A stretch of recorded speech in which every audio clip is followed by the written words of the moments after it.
সবাইকে স্বাগত। কিছুটা অপ্রিয় হলেও হয়তো স্বীকার করাই আমাদের উপায় নেই স্বীকার না করি, কারণ যাকে অনাবিল হাসির গল্প বলে বা হাসি ব্যঙ্গ মিশ্রিত একটা মানে কৌতুকের প্রাধান্য দেওয়া এমন গল্প, এগুলো কমে যাচ্ছে অনেকটা। এবং যেহেতু লেখকরা তারা নিজেরা একটু অন্য বিষয়ে একটু বেশি আকৃষ্ট হয়ে পড়ছেন, অনেক রকমের লেখা আরও বাড়ছে, বিশেষ করে এইসব যা বিজ্ঞানের অগ্রগতির সঙ্গে সঙ্গে টেকনোলজির অগ্রগতির সঙ্গে সঙ্গে এইসব সামঞ্জস্য রেখে অনেক কাল্পনিক লেখা এবং তাছাড়া ভৌতিক গল্প, রহস্য গল্প এগুলো প্রাধান্য পাচ্ছে আমার মনে হয়। আর সিরিয়াস লেখা তো আছেই, সামাজিক উপন্যাস, সেখানে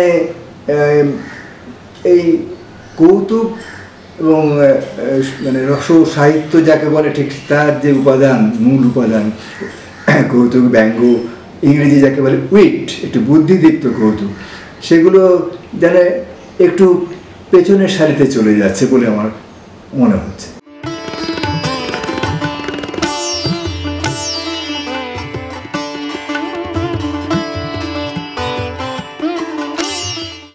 এটা রুচির পরিবর্তন সময়ের সঙ্গে সঙ্গে হচ্ছে, সেটা ঠিকই।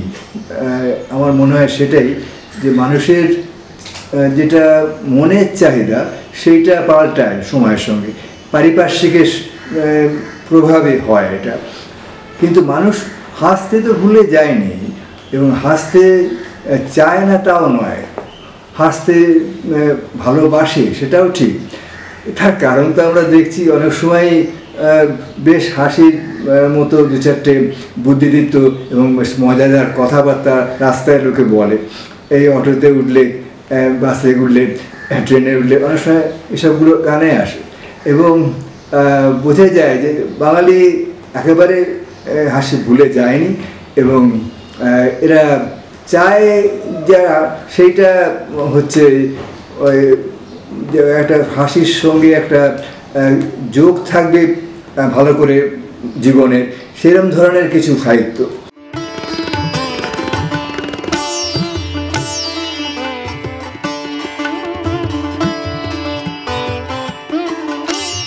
আমি তো বলবো সবসময় সব কিছুর মধ্যেই একটা লঘু দিক আছে, মানে গুরু লঘু দুটো মিলেমিশে থাকে জীবনে।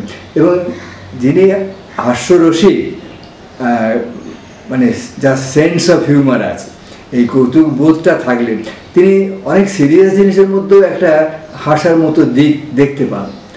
আসলে একটু আবিষ্কার করতে হয় সেটা, মানে যাদের হিউমার অর্থাৎ কৌতুক বোধটা খুব বেশ প্রবল, তারা কিন্তু একদিক থেকে সৃজনধর্মী না হয়ে পারে না, তারা আবিষ্কার করে একটা কিছু যাতে হাসা যায়, মজা পাওয়া যায়, এবং দুঃখকেও যেন কাটিয়ে ওঠা যায় একটু, মানে যাকে বলে একটা উপহাস করে দুঃখকে। হাস্যমুখে অদৃষ্টে করবো মোরা পরিহাস, রবীন্দ্রনাথই বলেছিলেন। তাই সেটা প্র্যাকটিস করে যেতেই হয় জীবনে, এবং তার প্রয়োজনীয়তা কিন্তু বাড়ছে ছাড়া কমছে না।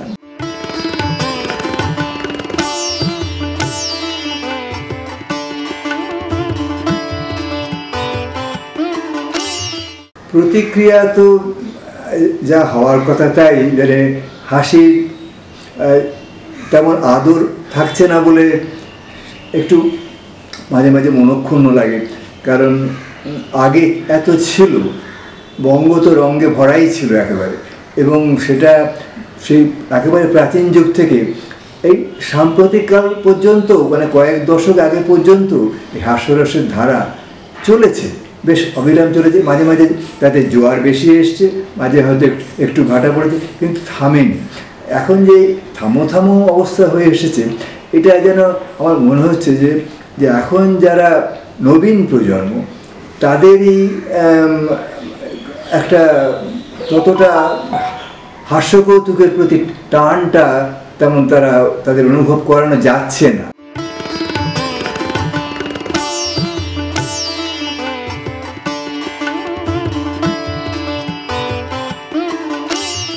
প্রচেষ্টা তো হতে গেলে একটু মানে সেটা কার্যকরী হতে গেলে ঠিক একার লেখা দিয়ে হয় না বা ভাষণ দিয়ে হয় না, সংগঠনের মাধ্যমে করতে হয়, কয়েকজন মিলে একটা দল করে করতে হয়।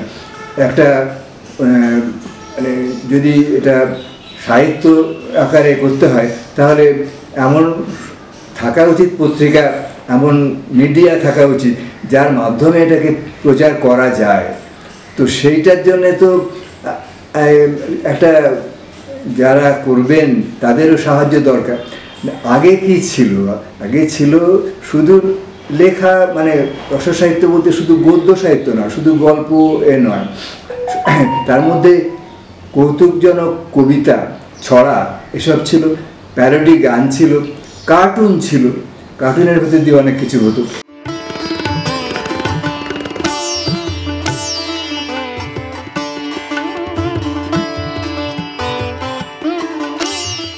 আমার তো মনে হয় যে তার থেকে কিছুটা সরে এসেছেন এখনকার সাহিত্যিকরা, লেখকরা, নাট্য এবং চলচ্চিত্র প্রযোজক বা নির্দেশকরা। কারণ আমি দেখছি যে আগে যেটা ছিল বরাবর, যে ট্র্যাজেডির মধ্যেও, প্রাচীনকালেও আমরা জানি এটা নিয়ম ছিল যে ট্র্যাজেডির মধ্যেও একটা কমিক ইন্টারলিউড থাকতো। সেটা তো খুব প্রয়োজন থাকাটা, কারণ পরবর্তী যে ট্র্যাজিক একটা বিশাল একটা গভীর প্রভাব নিয়ে মনের মধ্যে পড়বে, তার জন্য প্রস্তুতি দরকার। একটু মাঝে একটু হালকা হয়ে নেওয়া। ঠিক যেমন একটানা পরিশ্রম মানুষ করতে পারে না, মাঝে মাঝে তাকে বিশ্রাম নিতে হয়। এই বিনোদনটা খুব দরকার। হাসিটা তো মানে ব্যাপারটা হলো বিনোদনমূলক সাহিত্য, এই জিনিসটা ঠিক সেইভাবে আর কি হচ্ছে। আর নাটকেও এই জিনিসটার অভাব হচ্ছে, এবং তার ফলে ফিল্মেও অভাব হচ্ছে এবং গানেও অভাব হচ্ছে।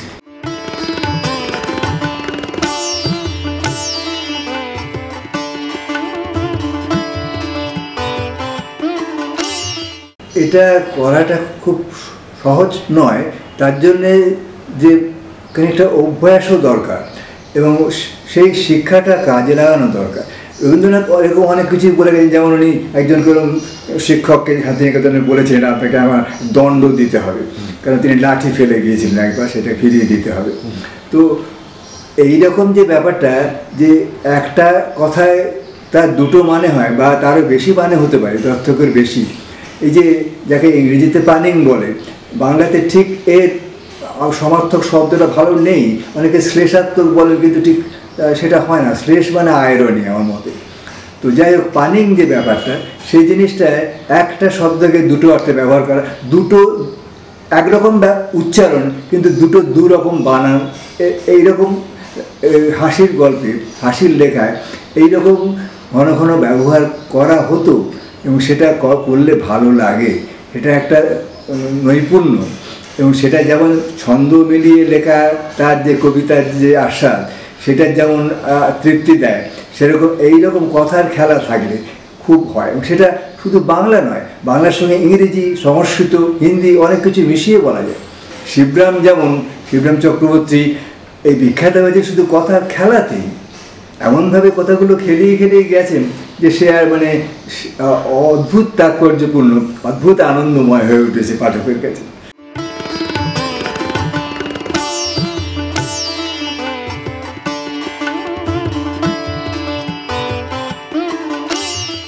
বলা যেতে পারে সার্থক ননসেন্স ছড়া এখন লেখার মতো বোধহয় কেউ নেই।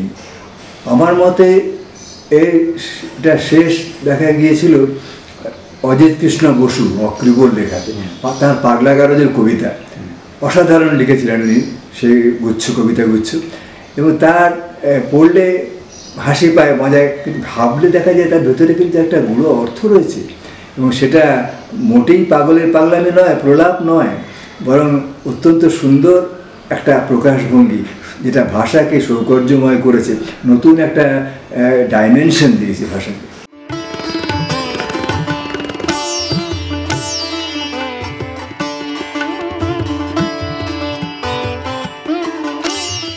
এর কতগুলো দিক আছে, যেমন অনেক সময় আসে যিনি পরিবেশন করছেন, যেগুলো আর কি পারফরমেন্স, স্টেজ পারফরমেন্স, যে যিনি বলছেন তার তার আকৃতি, তার যে অ্যাপিয়ারেন্স, যেটা অনেক সময় সেটাও কিছুটা কন্ট্রিবিউট করেন এ ব্যাপারে।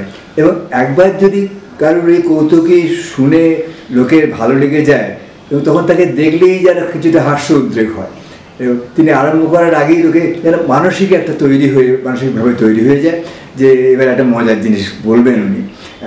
এখন যখন বলছেন পরিবেশনের মধ্যে, সেটা কিন্তু শিল্পী টু শিল্পী এটা কিন্তু তফাৎ হতে পারে। এক একজন হয়তো খুব গম্ভীর থাকেন, থেকে হাসির কথা বলেন ভীষণ, সবাই ফেটে পড়ে হেসে, উনি চুপচাপ থাকেন। আর কেউ কেউ আছেন যারা কিন্তু সহাস্যও বলতে পারেন। আমি ব্যক্তিগতভাবে ওই খুব গম্ভীর হয়ে বলা, এটা আমার তেমন ঠিক ঠিক ধাতে নয়।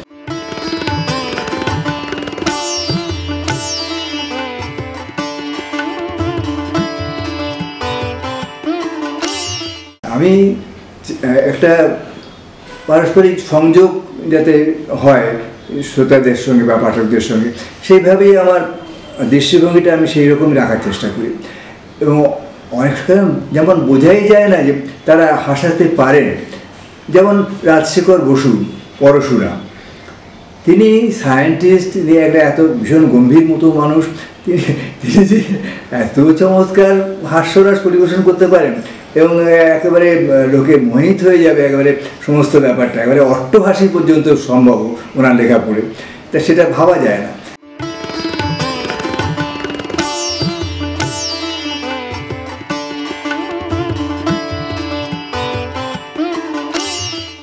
এটা দেখতে গেলে ঠিক সমালোচকসুলভ দৃষ্টিতে দেখলে দুরকম হাস্যরস হয়, একটা সূক্ষ্ম, একটা স্থূল। তো অনেকেই এই স্থূল হাস্যরস এর মাধ্যমে বেশি শ্রোতা বা দর্শকের কাছাকাছি পৌঁছতে পারবেন তাড়াতাড়ি, এটা ভাবেন, এবং তাদের সেই অনুযায়ী তাদের পরিচিতিটা হয়। কিন্তু সূক্ষ্ম হাস্যরসের ক্ষেত্রে যে পাঠক বা যে দর্শক, যে শ্রোতা, তাকে কিন্তু কিছুটা মনের দিক দিয়ে পরিশীলিত হতে হবে, নিজেকে তৈরি রাখতে হবে, তার একটু পড়াশোনা, একটু জানাশোনার প্রয়োজন, তবে সে পুরোপুরি এটাকে উপভোগ করতে পারে। না হলে ঠিক ধরতে পারবে না, তার কাছে মনে হবে যে বেরিয়ে গেল পাশ দিয়ে, যেন ঠিক ঠিক পৌঁছানো না ভেতর অব্দি।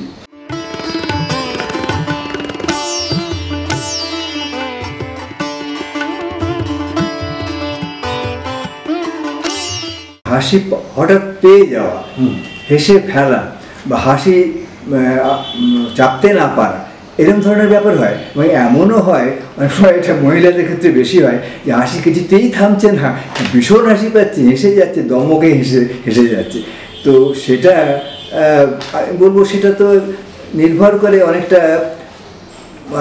মনে করার উপর। একটা জিনিস দেখে বা একটা জিনিস শুনে কার কতটুকু কৌতুক অনুভব করার মতো তার ধাত, সেই ধাতে অনুযায়ী সে এটা প্রতিক্রিয়াটা জানায়। সুতরাং এমনও হতে পারে যে একটা বলা হলো কৌতুকই একটা জোক, কারোর উপর কোনো প্রতিক্রিয়াই হলো না, সে হাসলই না, মানে সে যেন বুঝতেই পারলো না, এরকম একটা পরিস্থিতি হয়। আবার এমনও হয় যে একটা খুব গুরুগম্ভীর কথা বলে যাচ্ছেন কেউ, অন্যকে হাসছে, তার মানে তার মনোযোগ নেই ওইদিকে, সে চাইতে ওটাকে মানে পাশ কাটিয়ে একটু অন্যদিকে খুঁজে নেওয়া একটা কিছু অবকাশ, সেইভাবেও তার মুখে একটু হাসি ফুটে উঠতে পারে। হাসির অর্থ সেই জন্য নানান রকম হয়ে যায়।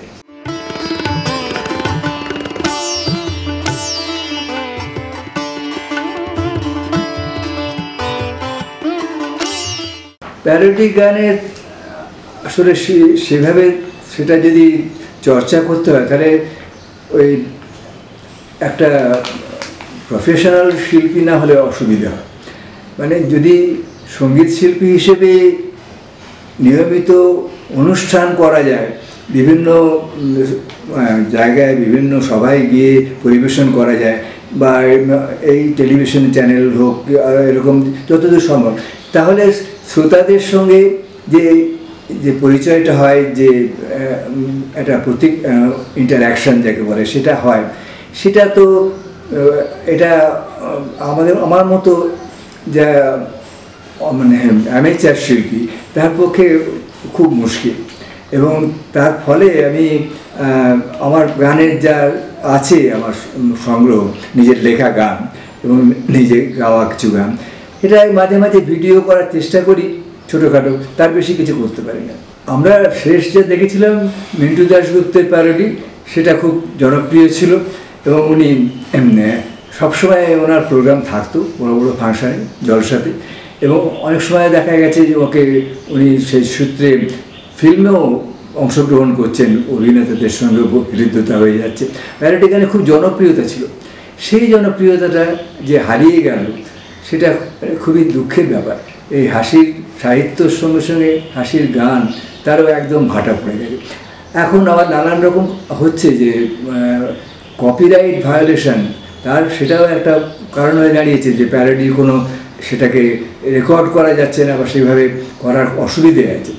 তবুও আমি চেষ্টা করি আমার মতো করে বিখ্যাত গান, হিন্দি বাংলা সব রকমই, তার বাংলা প্যারোডি, স্বরচিত প্যারোডি করতে। কয়েকটা আমার বন্ধু এবং যা পরিচিত মহলে তারা অনেকেই খুব তার সমাদর করেছে এবং দু একটা ফাংশানেও আমি গেয়েছি। যেমন ধরুন বিখ্যাত গান এই নয়ন সরসী কেন ভরেছে জলে, কিশোর কুমারের গাওয়া, সেটার আমি প্যারোডি করলাম। মিলেছে দুজনে ভালো সাবে নেউলে, বর বউ সমান পটু কুন্দল কোলা হলে, মিলেছে দুজনে ভালো। গালাগালি দিয়ে শুরু, চুলি তো খুনি, কর্তা ঠেকায় ছাতা দিয়ে ঝাড়ু মারলে গৃহিণী, কাকচিল বসে না দিনে ঘরেরও চালে, দুজনে সমান পটু কুন্দল কোলা হলে, মিলেছে দুজনে ভালো। কর্তার পরে পোষা কুকুর চেঁচিয়ে করে পাড়া মাত, বধুর বেড়াল হেঁচে দিয়ে করে শেষ বাজিমাত, নিশিরাতে নিশিরাতে নেশা করে বউকে মাখায় চুনকালি, বউ দেয় মুখের পরে গরম ভাতের ফ্যান ঢালি, একজন গেল হাসপাতালে অন্যজন জেলে, মিলেছে দুজনে ভালো কুন্দল কোলা হলে, মিলেছে দুজনে ভালো, মিলেছে দুজনে ভালো।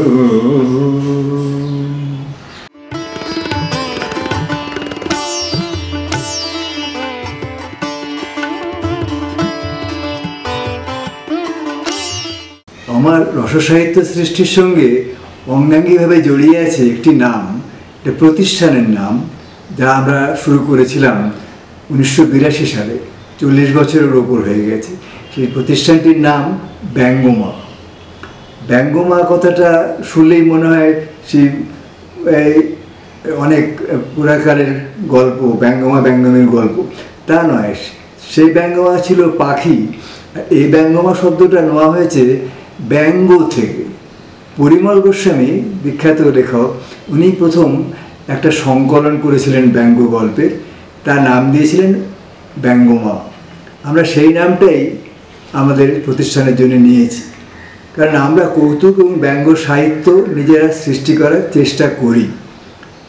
এবং যারা বড় লেখক রসসাহিত্যিক এই কৌতুক ব্যঙ্গে নিয়ে যারা লিখেছেন প্রধানত, তাদের সাহিত্য নিয়ে আলোচনা আমরা এই সভায় করি ব্যঙ্গমা। আবার ব্যঙ্গমা থেকে মাঝে মাঝে আমাদের পত্রিকা বেরোয়, দু একটা সংকলনও বেরিয়েছে, পত্রিকা সংকলন। যেমন আমার হাতের কাছে একটা রয়েছে, এই দেখাচ্ছি, এই ব্যঙ্গমা রজত জয়ন্তী সংকলন, মানে 25 বছর পূর্তি উপলক্ষে এটা বেরিয়েছিল আমার সম্পাদনায়। তো এটা শুরু হয়েছিল 1982 সালে এবং এর প্রথম সভাপতি ছিলেন অজিত কৃষ্ণ বসু, যিনি অক্রিব নামে কবিতা লিখে খুব বিখ্যাত হয়েছিলেন, ব্যঙ্গ কবিতা লিখে, পাগলা গারদের কবিতা লিখে, এবং তাছাড়া উনি উপন্যাসও লিখতেন, গল্পও লিখতেন। তা অজিত কৃষ্ণ বসুর বাড়িতে আমাদের প্রথম ব্যঙ্গমার মাসিক সভা শুরু হয়। সেখানে বিখ্যাত লোকে অনেক আসতেন, কারণ আগে রসসাহিত্যিকের সংখ্যা অনেক বেশি ছিল। একজন হচ্ছেন কুমারেশ ঘোষ, যষ্টিমধুর সম্পাদক। একজন হচ্ছেন শরীর শেখর মজুমদার, যিনি মুদগলমুনি নামেও লিখতেন ছদ্মনামে। আসতেন অভিনেতা রঞ্জিত মল্লিকের বাবা উপেন্দ্রচন্দ্র মল্লিক, আসতেন ডক্টর প্রতাপচন্দ্র চন্দ্র, এবং তারপরে পরবর্তীকালে আমাদের সঙ্গে যুক্ত হয়েছেন আরও অনেকে, যেমন কৃষ্ণা বসু, শ্রীমতী কৃষ্ণা বসু, যিনি অধ্যক্ষা ছিলেন সিটি কলেজে এবং সাংসদ ছিলেন, এবং যিনি নেতাজি পরিবারের জন্য একটা পুত্রবধূ হিসেবে তিনি খুব বিখ্যাত। সেই কৃষ্ণা বসু একসময় আমাদের সঙ্গে জড়িত ছিলেন বহুদিন, তার বাড়িতে সভা অনুষ্ঠিত হতো, এবং সেখানে অনেক সময় আরও অনেক বিখ্যাত ব্যক্তি এসছেন, যেমন এই নবনীতা দেব সেন, কি আরও প্রেমেন্দ্র মিত্র একবার এসছেন, কবিতা সিংহ এসছেন, এবং আমাদের সভাপতি যা হয়েছেন, সভাপতির পরপর অনেক বিখ্যাত নাম করা যায়। যেমন হয়েছেন প্রতাপচন্দ্রের পর আমাদের এখানে হয়েছিলেন একজন খুব বিখ্যাত চিত্রকার রেবতী ভূষণ, এবং তাছাড়াও আরও অধ্যাপক ক্ষেত্রপ্রসাদ সেন শর্মা, তিনিও ছিলেন মাঝে সভাপতি আমাদের। তো এইভাবে ব্যঙ্গমার একটা সমৃদ্ধ সময় ছিল, যখন বহু সাহিত্যিক, বহু গুণীজন এখানে করতেন আমাদের সঙ্গে সবসময় সাহিত্য আলোচনা এবং সাহিত্য পাঠ। কিন্তু তাদের যেহেতু প্রবীণ ছিলেন তারা অনেকে, বেশি দিন তো তাদের আয়ু ধরে রাখতে পারা যায় না, কাজেই মানুষকে যেতেই হয়। তাই কালের অমোঘ নিয়মে একে একে তারা অনেকে চলে গেছেন, এবং এখন ব্যঙ্গমা কিন্তু এখনও চলছে, কিন্তু এখন তার প্রতিষ্ঠাতা যে ছিল তার মধ্যে অন্যতম দিগম্বর দাশগুপ্ত প্রথম সম্পাদক ছিলেন। সে জায়গায় এখন আমার সম্পাদনায় ব্যঙ্গমা চলছে। দিগম্বর দাশগুপ্ত কিছুদিন আগে তিনিও প্রয়াত হয়েছেন, এবং এইভাবে অনেক ব্যঙ্গমার সদস্য তারা চলে গেছেন। খুব অপেক্ষাকৃত তরুণদের ভেতরেও, মোটামুটি মাঝবয়সী, তাদের ভেতরেও অনেকে চলে গেছেন। যেমন অপূর্ব দত্ত, যিনি বিখ্যাত কবি এবং অসাধারণ ছড়াকার ছিলেন। দীপ মুখোপাধ্যায়, অভূতপূর্ব তার আবেদন ছিল, তার রসসিক্ত ছড়া ছিল এবং ব্যঙ্গময় ছড়া ছিল। এবং এর ফলে আমাদের আরও কিছু এভাবে আমাদের সদস্য আমাদের প্রয়াত হয়ে গেছেন, আমাদের সভা থেকে চলে গেছেন।